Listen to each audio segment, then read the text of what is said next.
5, 4, 3, 2, 1, 0. Weekend confirmed. Ignition.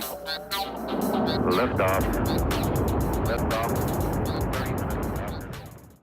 Hey everybody, Garnett here for this week's Question of the Week on Weekend Confirmed on ShackNews.com, and it comes from Black Symbiote. If you want to be like Black Symbiote and send your questions in to us, you can get them to us on Facebook, or you can tweet them to us, or you can come over to ShackNews.com and tell us where to look them up in the comments thread.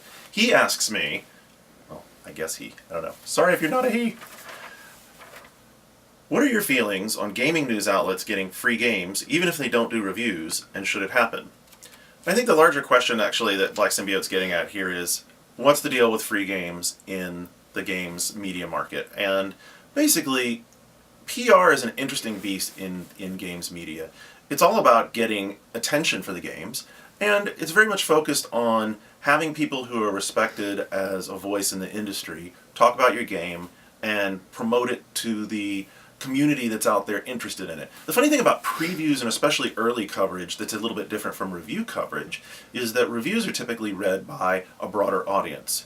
Previews are most often read by people who are really interested in the game, but if you're not really interested in a game, it's hard to find a way to attach some attention to it. For instance, when I'm writing a preview about Dark Souls, which I did recently, I'm not imagining that a lot of people who don't like Dark Souls are reading it, because they probably don't know what the game is. However, when a Dark Souls review comes up, I expect that a lot of people will read it because there's a lot of buzz about it. It's out there in the market. They're thinking, do I want to rent it? Do I want to play this? Would I have fun with it? So the question of, should a publisher send out games to sites that don't do reviews?